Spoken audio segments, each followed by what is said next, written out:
নমস্কার, আমি Soumya Das, stock and derivatives market থেকে। আজকের বিষয়টা বলার আগে আমি কিছু জিনিস পরিষ্কারভাবে বলতে চাই।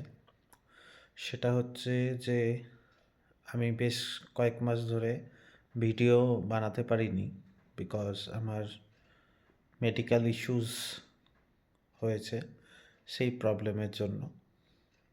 তো আমি আগামী দিনে আবার কিছু ভিডিও ধীরে ধীরে স্টার্ট করছি, আমার শারীরিক কন্ডিশন যতটা ইমপ্রুভ করবে সেই হিসেবে। এবার আসি স্টক অ্যান্ড ডেরিভেটিভস মার্কেটের বিষয়ে আলোচনাতে। বিগত কিছুদিন ধরে দেখছেন মার্কেট ফল বা শেয়ার পতনের দিকে। তো এই মার্কেট ফলটার আসল কারণ কোনো প্যান্ডামিক বা ভাইরাস শুধু নয়, ফরেন ইনভেস্টররা একটা প্যানিক ক্রিয়েট করার জন্য ভারতের অর্থনৈতিক ব্যবস্থাতে যেটা কালো দিন আনার চেষ্টায় সমস্ত ইন্টারন্যাশনাল কান্ট্রি উঠে পড়ে লেগেছে। যেরকম বাইডেন সরকার আছে, যার মেয়াদ আর 5 থেকে 6 দিন, সেরকমই চীন আছে, সামনে আমাদের বাজেট।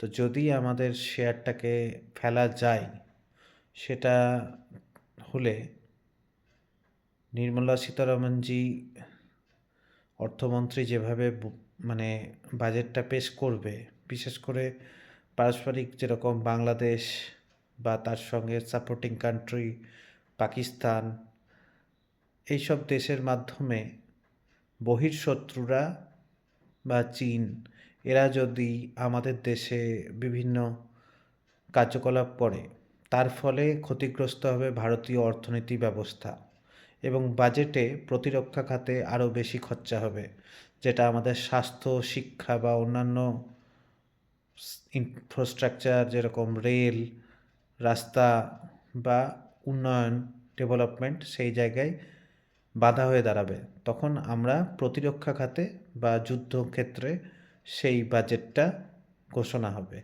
এটাই তাদের প্রয়াস, আর এর জন্যই মার্কেট ক্র্যাশ করানো হচ্ছে।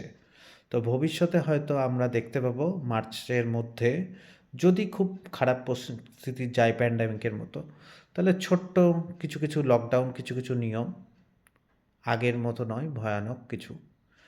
আর যেটা কথা চলছে যে হয়তো তৃতীয় বিশ্বযুদ্ধ লেগে যাবে, তো সেই বাতাবরণ কী সৃষ্টি হবে সেটা পরের কথা। আমরা দেখতে পাবো যেটা, যে এই সিচুয়েশানে আমরা কোন কোন স্টকে ইনভেস্ট করলে সেইগুলো বাড়তে পারে। যেরকম এখন কারেন্ট সিচুয়েশান অনুযায়ী পাঞ্জাব ন্যাশনাল ব্যাংক, রেলের কিছু সেক্টর আছে, সেই স্টকগুলো, যারা রেলের নেটওয়ার্ক এবং এআইয়ের উপরে কাজ করছে সেই ধরনের স্টক, তাছাড়া পাওয়ার ফিন্যান্স কর্পোরেশন, পিএফসি, পিএনবি, এবং কিছু মিড ক্যাপ স্টক আছে সেইগুলো, আর কিছু পেনি স্টক আছে সেইগুলো।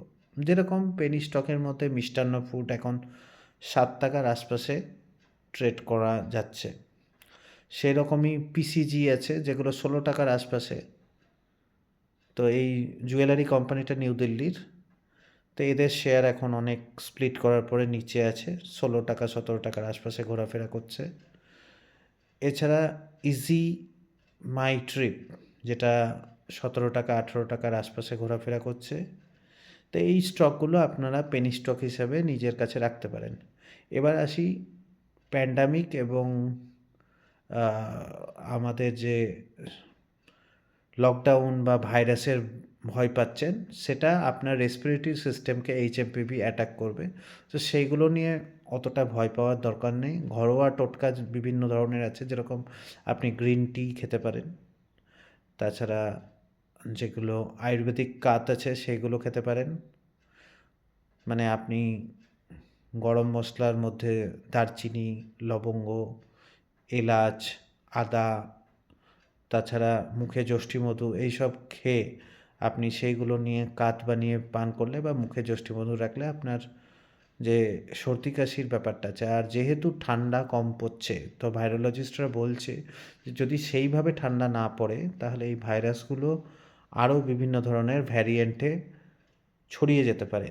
তো আবহাওয়াটা দেখতেই পাচ্ছেন, খুব ভয়ানক ঠান্ডা নয়, অনেকটা বসন্তকাল বা অনেকটা নভেম্বর মাসে যে ধরনের ওয়েদার থাকে সেই রকম।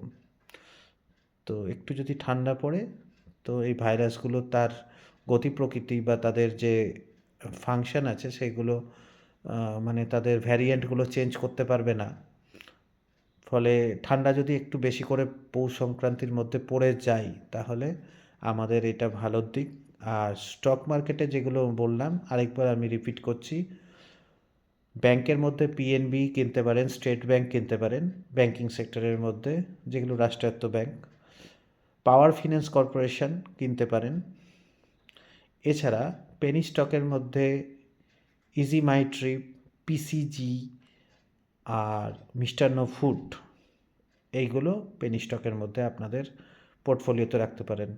ভয় পাওয়ার কোনো দরকার নেই, লকডাউন সেইভাবে হবে না, আর হলেও হতে হতে মার্চ হয়ে যাবে। সামনে যে ডোনাল্ড ট্রাম্প 15 তারিখের পরে যে বসছে, তো সেক্ষেত্রে আমরা অর্থনৈতিক উন্নতি আশা করছি। যেহেতু সোনার দাম বাড়ছে আর সেন্সেক্স পড়ছে বা শেয়ার মার্কেট পড়ছে, এটা ভাইস ভার্সা। ভয় পাবেন না, এই প্যানিক সিচুয়েশনে কোনো ফোবিয়া করবেন না। মার্কেট আবার ধীরে ধীরে নিজের জায়গায় ফিরে যাবে। একটু ছোট্ট কারেকশান আছে, কারেকশানের পরে যখনই আবার ফরেন ইনভেস্টররা আমাদের মার্কেটে ঢুকবে, দেন আফটার আবার বুস্ট অন হয়ে যাবে। থ্যাংক ইউ, এই বলে শেষ করছি। আমার চ্যানেলটা সাবস্ক্রাইব করবেন, শেয়ার করবেন যত পারবেন। আর আমার ফোন নাম্বার দেওয়া থাকলো, যারা আমার ফোন নাম্বার জানেন না তাদের জন্য, তারা সকালে 10টা থেকে বিকেল 5টার মধ্যে ফোন করতে পারেন 8910715820। যারা নিউ কামার আছেন, যারা নতুন শেয়ার মার্কেটে বিনিয়োগ করছেন, তারা আমার এই ফোন নাম্বারে কন্ট্যাক্ট করবেন সকাল 10টা থেকে বিকেল 5টার মধ্যে। ধন্যবাদ, এই বলে আমার ভিডিও শেষ করছি। More wisdom, more power, more knowledge in stock market বাঙালিদেরকে শিখতেই হবে।